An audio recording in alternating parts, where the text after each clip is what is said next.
오늘은 성경적 상담에서 실사례에 대한 익명으로 들어왔기 때문에 그 익명의 내용들이 중요하기 때문에 또 이렇게 사례를 다시 한번 이야기하는 시간을 가지도록 하겠습니다.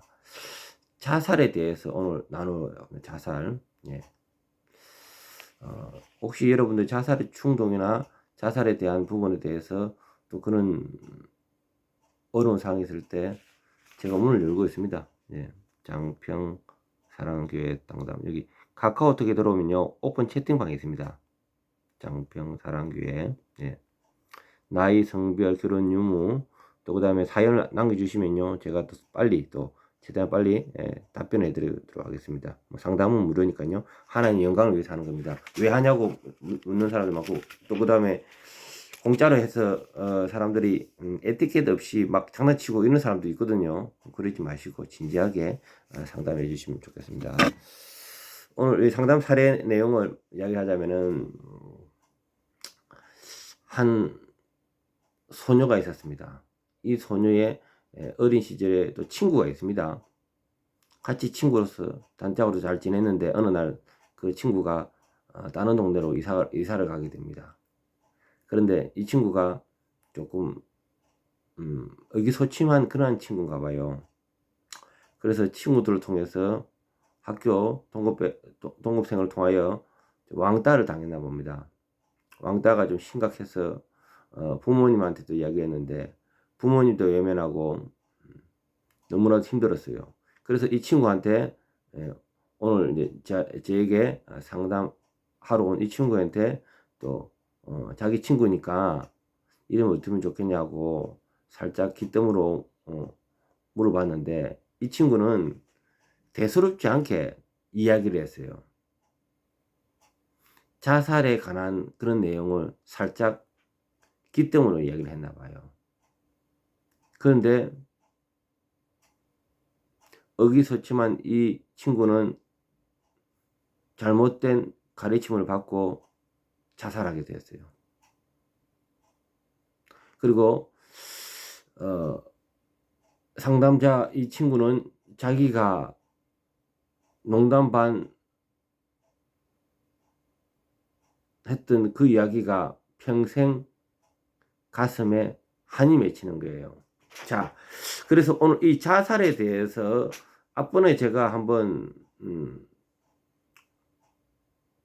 말씀을 전했는데 여러분들이 또 갑자기 또 이런 주제를 가지고 또 성경 상담에 제가 남기니까 한 번 더 이야기를 하는 겁니다. 우리 계획주는 자살은 뭐라고 이야기하는가? 한마디로 자살로 인해 가지고 구원에는 영향이 없다. 자살로 인해 그의 구원에는 영향이 없다. 이게 키포인트입니다. 말씀을 인용을 하겠습니다.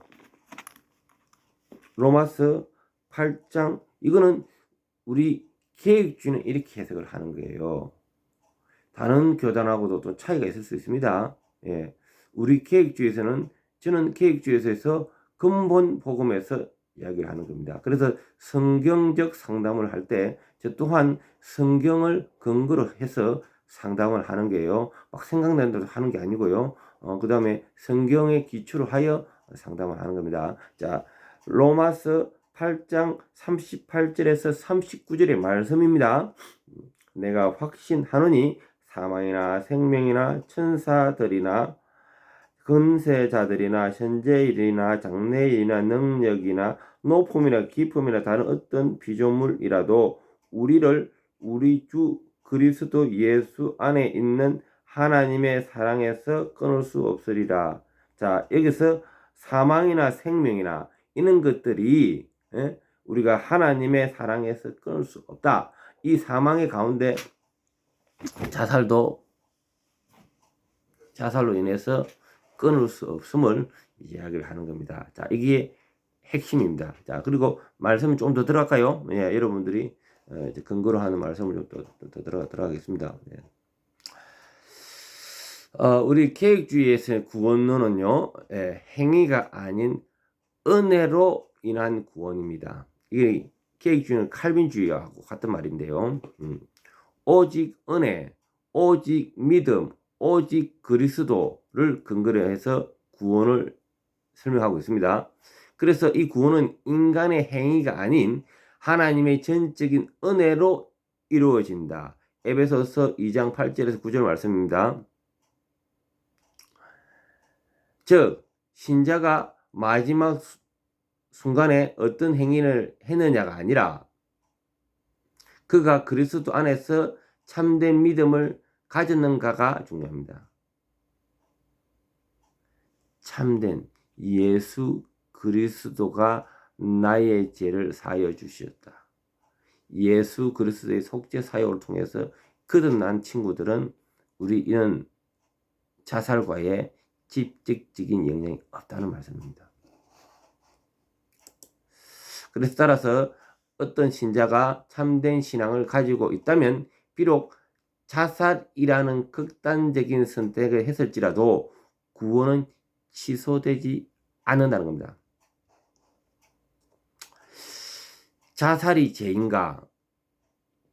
예, 계획주의에서는 자살을 죄로 봅니다. 죄가 맞습니다. 예.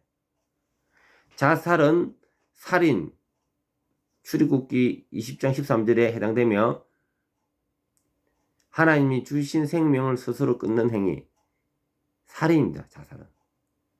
사울도 3상 31절 4절에 사울도 자살하고요. 아히도멜 사무엘하 17장 2, 3절 유다 마가복음 27장 5절 등의 성경에 자살한 인물들은 하나님을 떠난 상태에서 절망 속에서 죽었습니다. 하나님을 떠나 속에서 절망 속에서 죽었다. 또 이 차이도 또 다릅니다. 우리가 하나님 안에서 죽는 거하고 하나님 절망 속에 죽는 것도 다릅니다. 그러나 성경은 자살이 용서할 수 없는 죄라고 말하지 않는다는 겁니다. 다시 한 번 더. 성경은 자살이 용서받을 수 없는 죄라고 말하지 않는다는 겁니다. 구원받은 신자가 자살할 수 있는가? 예. 신자는 성령의 인도하심 가운데 살아가지만은 여전히 연약합니다. 그래서 우울증, 심리적 고통, 육체적인 질병, 영적인 공격 등으로 겪을 수 있다는 겁니다. 만약 참된 신자가 정신적인 질병이나 극도의 고통 속에서 자살했다면 그의 믿음에 부정되는 것이 아니라 그의 연약함이 드러나는 겁니다. 다시 한 번 더요. 그의 믿음이 부정한 것이 아니고 그의 믿음이 부정한 것이 아니고 그의 연약함이 드러난 겁니다. 한 번 받은 구원은 잃어버릴 수가 없습니다. 한 번 받은 구원은 잃어버릴 수가 없습니다. 요한복음 10장 28절에서 29절, 조금 전에 읽었던 로마서 8장 39절에서 39절이죠. 한 번 받은 구원은 영원한 겁니다. 신자가 자살했다고 해서 자동으로 지옥에 가는 것은 아닙니다. 자, 그렇다면은 우리 교회에서 자살을 경고해야 됩니다. 자살하지 마라 이런 경고를 해야 됩니다. 자살을 경고해야 되는 이유에 대해서 좀 알려드릴게요. 성경은 어떠한 경우에서도 자살을 정당화하지 않습니다. 정당화는 아닙니다. 자살은 죄입니다. 죄이지만은 단순히 자살을 해도 구원받는다 이런 식으로 말하는 것은 위험이 있습니다. 특히 신앙을 가진 사람이 자살을 정당화한다면 이는 복음과 반대되는 태도입니다. 자살은 정당화될 수는 없어요. 참된 신앙은 어떠한 고난 속에서도 소망을 붙드는 겁니다. 고린도후서 4장 8절에서 9절. 우리는 끝까지 인내하며 소망을 붙들어야 되는 거죠. 우리 집 가훈이 사랑은 오래 참고입니다. 우리 집 가훈은 사랑은 오래 참고.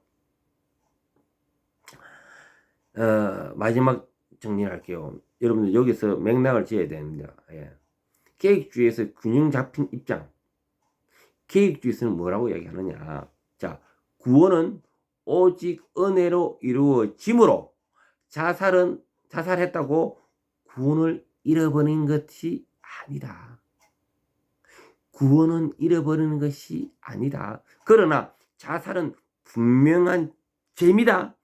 죄이지만 신자는 생명을 소중히 여기고 끝까지 하나님을 신뢰해야 되는 겁니다.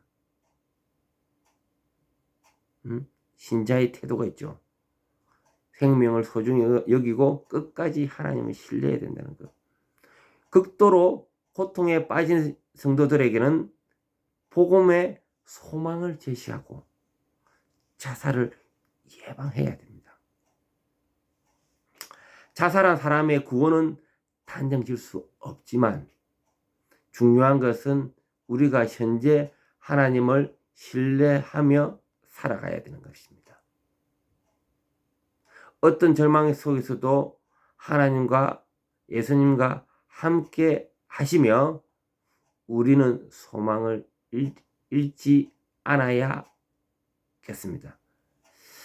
예, 감사합니다. 그래서 오늘 이 메시지가 제가 그 상담원 그 자매에게도 전했지만은 그 친구가 그 자매는 어릴 때 자기가 아마 제가 볼 때는 학창시절 중고등학생 시절에 친구한테 그런 헛소리를 해서 지금 20대 중반에 왔는데 지금까지 자기의 잘못된 그 은행을 통해서 평생 죄책감을 갖는 거예요.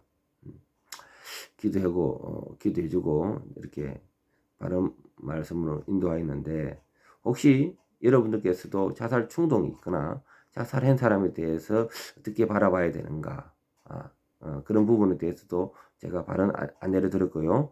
또 여러분들이 인생의 고통 속에 있다. 죽고 싶다. 가부가 가부 마음을 아는 거예요.